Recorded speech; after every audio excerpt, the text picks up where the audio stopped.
Welcome to the program.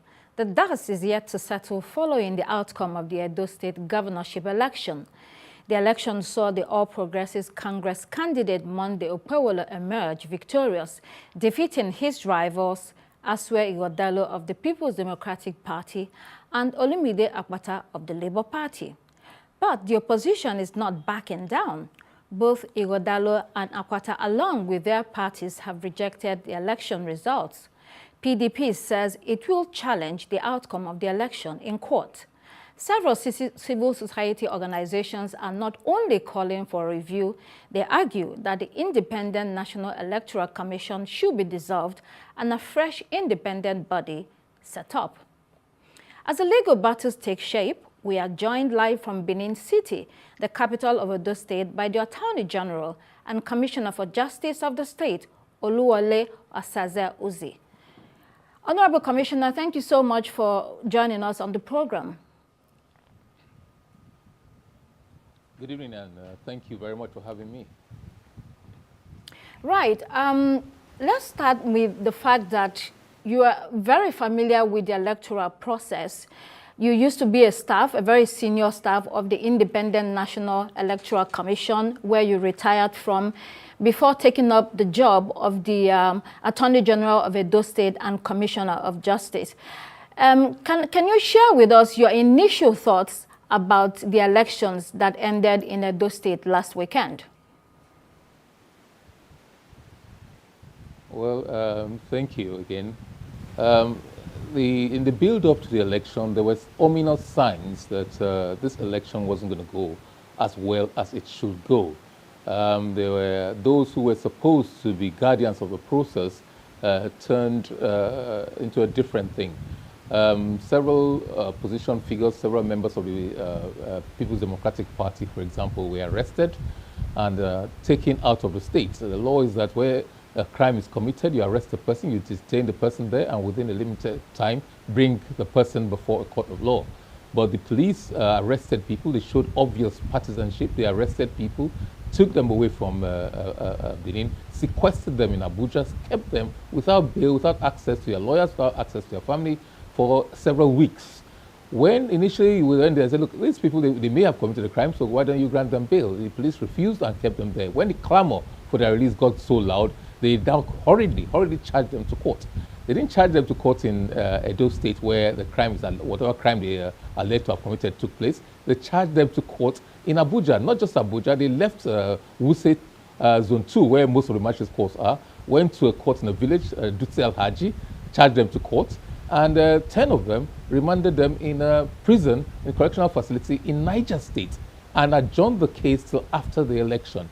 There were a host of policemen all over the state looking for people, all happened to be PDP members, most of them looking for people, arresting people, and taking all of them. Even as I speak, 3 people were arrested on the eve of the election. They are still in custody against their constitutional rights. They are still in custody in Abuja as I speak, at that IRT place there. They are there not too far from Asokoro district. They are there several days, more than a week now. They're still sequestered. They're not charged to court, not charged with any offense. And so it was ominous. And I think the clamor, people started crying, so why should this be? They started demonstrating, but those people are still there. A host of people like that. So that was there. Then things were building up, and reports were made about the conduct of certain people, but I think we paid no heed to that. So on election day, what happened on election day was therefore not too much of a surprise. The elections materials in particular areas did not get there on time. Rather surprisingly, we thought that INEC had overcome its challenges, logistics challenges. In my ward, for example, in RA, as the INEC calls it, Reshon area, the materials that were supposed to go to the camp at midnight had not arrived at the camp. This camp is about 10 minutes drive, less than 10 minutes drive from the INEC local government headquarters. And don't forget, when the materials were moved from the INEC central bank vaults, they were taken to the local governments.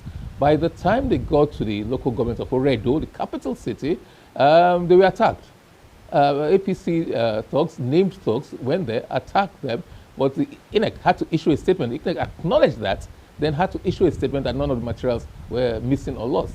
The following day, we were supposed to deploy. By 5 p.m., they were supposed to be at the rack centers. But at midnight, I left there at midnight, they still were not there. So this was the build-up to election day. Don't forget, we say election is a process. It's not an event, it's a process. And all these things leading up to the ultimate voting, where there were fault lines already established. There were problems with them. So on my own polling unit, for example, materials did not come there, personnel and materials did not get there till after 10 p.m. This is a walking distance from the rack center. But around past 10 a.m. they got there. They spent about 30 minutes trying to set up, and eventually voting did not commence about 10 a.m. So logistics challenges were there.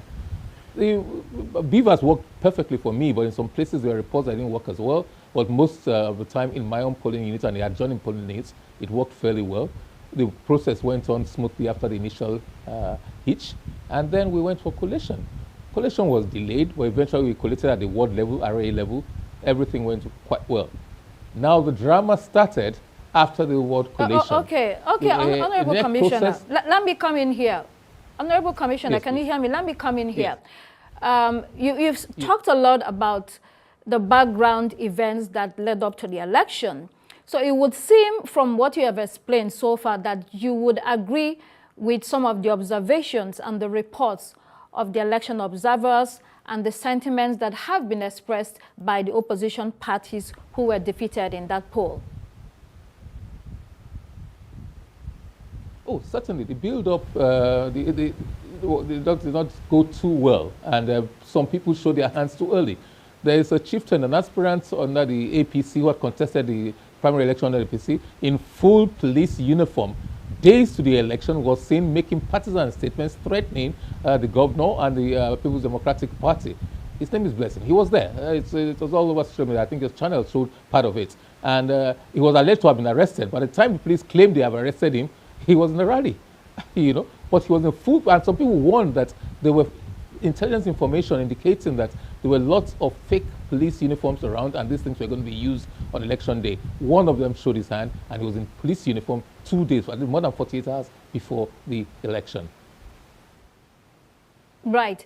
So from what you've said so far, some organizations, so for instance, the Abuja School of Thought has specifically recommended that INEC be dissolved completely and a new independent body set up and run in a different way. What's your view on that recommendation? You can understand why these people say the things they do. You have independent people, you have CSOs who have issued their reports, and none, I'm not aware of any credible CSO that has not faulted the process and the way INEC conducted that election. All through the night, all through the days leading up to the election and through the night of the election, we were in contact with INEC officials and said, look, don't do this, please, this is happening. It will take so much. The commission can be disbanded, but it's more than the chairman and the 12 commissioners. It starts with them, but it's more than that. There's a cleansing that needs to be done, but it's more than the personnel. It also includes the process and the system. It's weighted so much against all those who wish to challenge the process. So you need a change of process, you need a change of personnel, but there are certain guarantees you have to put in place so that you have a strong, independent electoral management body that is not susceptible to state capture, that is not susceptible to being influenced in a very, very subverted, really, in such a way. The people who were supposed to be guarding the process, the guardians of the process, became the people, or some of the people, who assisted in subverting the very process. So you had returning officers, you had collation officers, you had people who were supposed to go by the rules, by the law, by the and they took oath because they're supposed to take an oath before every election. Every official involved in the conduct of election is supposed to take an oath, but that became a hollow ritual. They did not obey. Most of them did not obey the oath. Many of the presiding officers, many of the members of the youth corps that conducted elections were fairly okay. We don't have too much grounds. Just a few places where we have grounds with the ECHAs, the initial polling results. So we don't have too many problems and challenges with those. It's the collation, especially local government collation, when they shifted from the initial places where they are supposed to have done, took them to the state headquarters. You don't do that. It's against the law, it's against the regulations, it's against the inner guidelines to shift collation just like that without good cause. And when you do shift collation with good cause, You should carry all the stakeholders. You tell the observers, the media, over and above all, you tell the party agents that, look, we are doing this. This is the reason why we're doing this. And everybody is given access to ensure transparency and the fidelity of the process. That was not done. That was, and that is criminal. It's another, the things that INEC officials did that day is against the Electoral Act, and that with severe penalties. It was criminal of several of the coalition officers to have done what they did. So you speak as if this is an organization that you have been far away from. I mean, you worked for INEC, so I'm sure you are familiar with a lot of these shortcomings. Are you proud of the organization that you retired from? With the shambolic election that was conducted on the 21st of September 2024, I have a profound sense of shame at what several of those people did. Yes, there have been shortcomings, but it's becoming systemic. It's becoming so much. We saw a bit of it in Kogi last year. We saw a bit of it in Imo. And now it's becoming systemic. It started from it didn't start from 2023, but it was exacerbated. It became worse with the 2023 general elections. A lot of people became disillusioned, bitter, and everything else. But we thought that this is an opportunity for redemption. This is an opportunity to bridge the trust deficit that had continued to broaden, continued to widen all over these years. But in the last 12, 18 months, I'm afraid that the ugly spectra of what the commission has become, a lot of people regard it as a place, an association for organized crime, basically. You know, what they did was subversive of the constitution, subversive of the law, and unbecoming of people who should be upholding the law and upholding processes, democratic processes. Let's talk about the INEC ad hoc staff. INEC uses a lot of ad hoc staff. Are you able to account for the behavior of those staff? Do they have contractual agreements? Because that's part of the problem that we see. In addition to the logistical failures, why do they insist on using the road transport workers instead of just using a professional logistics body so that you can, stop all the logistical failures during elections? Well, when I was there, this thing was introduced that we should deal with not just road transport workers, association of road transport owners, and several unions and professional bodies in the logistics chain. I don't know what was responsible for the late commencement of the polls on that day in several. Coincidentally, it is where the PDP was strong that witnessed the worst in terms of late commencement of the polls. So, and a lot of people believe that was deliberate. It was designed to ensure that turnout was adversely affected by that. So it probably is man-made, and I would not want to blame the road transport workers or such people. INEC has to come and explain. It hasn't done so. You saw the Yaga figures about and all other civil societies, what they did about late commencement of polls. I think at 8:30 only 21% or 22% had commenced polls. INEC has to explain to us. We don't know. I don't want to second guess what was responsible for that. And I certainly don't want to trade blames or blame a body that may not be responsible for it. You were director of voter education and publicity when you were at INEC. Talk to us about the job that you did, because if we've had voter education all this while, how is it then that the voter turnout continues to be very low? You can see in Edo, it was barely 20%, which some people were shocked about. Yes, but first of all, before I retired as director in the voter education and publicity department. But before then, I was as an advisor to the chairman, two chairmen, the initial pioneer chairman of the commission, Justice Apata, and subsequently as also advisor to Dr. Abel Gobadia, who succeeded him. And thereafter, I became director of legal services. So it was the last 4 years or thereabouts that I was director of. So I had a varied experience in the commission. Now there was a lot of voter education was not as robust as it ought to have been. I did query some officials from the commission, and they said, well, they were told that there was a paucity of funds. Funding was a big issue with them, so it certainly wasn't as robust as it should be. But there's voter mobilization. The parties tried to do what they did. Obviously, the downpour did not help matters, but the downpour came about 10 o'clock or thereabouts. That didn't help matters. But the truth of the matter was that I started with the build-up to the election. That's why it's a process. There was a lot of scaremongering at that time. Thugs, especially one party, went threatening people. There was fire and brimstone. The elections will be violent. There were those fears that elections will be violent. People were hiding because they felt the police were unnecessarily targeting them. So a lot of people were afraid to come out. That obviously had an impact on voter turnout. So I don't know whether to blame my colleagues I left behind in the voter education department. They were hamstrung, and also the build-up, especially with the tension and the likelihood of violence. I think that would have affected voter turnout, but it's something we have to interrogate a little bit further than this. Right. Incidentally, Governor Godwin Obaseki was the one who appointed you as Attorney General of the state, and his party lost in this election. So this election loss must hit home for you. The party did not lose. From INEC figures, the PDP did not lose the election. INEC declared it was our quarrel is with the collation from local government and state level. And when you go to the IREV, and that is one of the innovations, and that we were committed to innovating. A lot of the gains pre-2011, 2015 have been lost because these things were not sustained. The fidelity to these things was not there. So let me be clear about that. The People's Democratic Party did not lose that election. It won the election, in fact. And that's the case we're making. You did a wrong declaration. It was a heist, a robbery, what the Americans call grand larceny, theft, you know. So there was no loss to the election. The declaration was a wrongful declaration. It did not follow the law. It did not follow the processes. So we feel bad that this heist was allowed to take place. We feel bad that they've done it previously, and the pattern is continuing. It's a threat to our democracy. We've lost so much.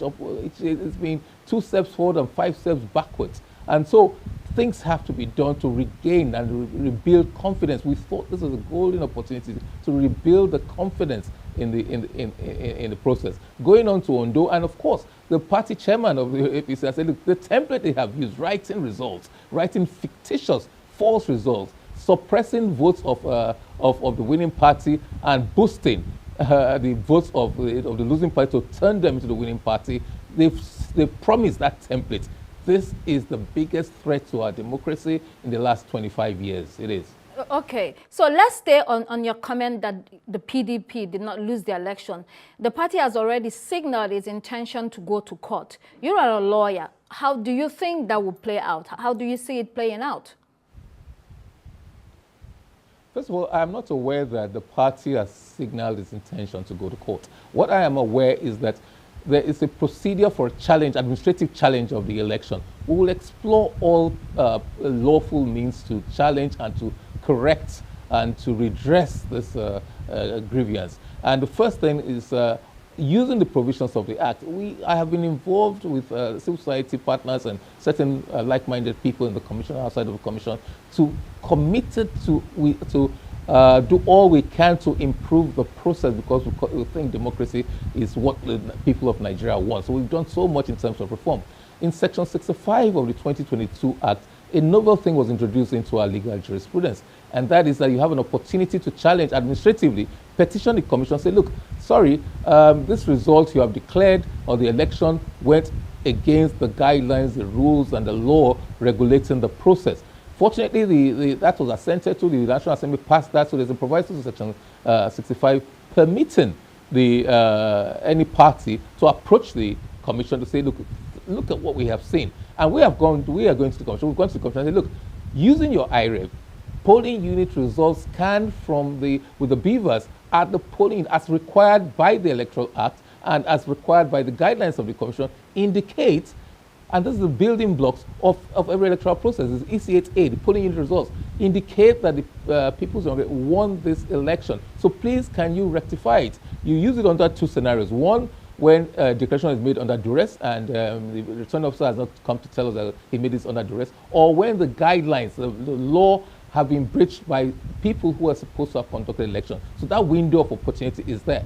We want to give the Commission benefit of the doubt, and this is a test for the Commission. It has done so once or twice proud to now. But this is a test. This is the first time I'm aware of that in the governorship election, we've gone there with compulsive evidence to show using the materials of INEC. Say, look at these things. They can go and try to tidy things up, but the world has seen the IREV. People have downloaded the thing. People have taken screenshots and calculated what it is, and we now know that the PDP is leading and should have been returned. So we'll give them benefit of the doubt. We'll go there, and then it's either they redeem themselves or they go down in infamy and say, no, they have an opportunity, they can do this. The law permits them to do that. Right. If they fail to do that, it will just show that those in the commission are complicit. And if they're complicit, we'll be left with no alternative. Maybe the candidate and the party will sit down and say, what are our options? And we don't rule out any options, including a petition. But we hope we will not get there. We have given them the opportunity to redeem the situation.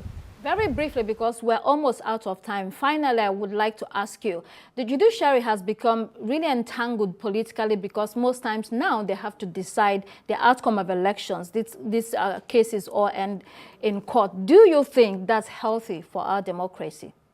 Briefly. Well, it's healthier than allowing people to take to the streets or take to violence. There's a redress mechanism provided by the law. We should explore that redress mechanism. In a civilized society, in a society where the rule of law prevails, that is the mechanism that is put. But if those people who should be pillars in terms of the rule of law are shaking and are not as solid as they are, then I'm afraid that it's a problem, and impunity will continue unless and until we redeem the situation using the rule of law and institutions that seek to protect the rule of law. Honorable Commissioner Oluwole Osaze-Uzzi, thank you so much for joining us on the program.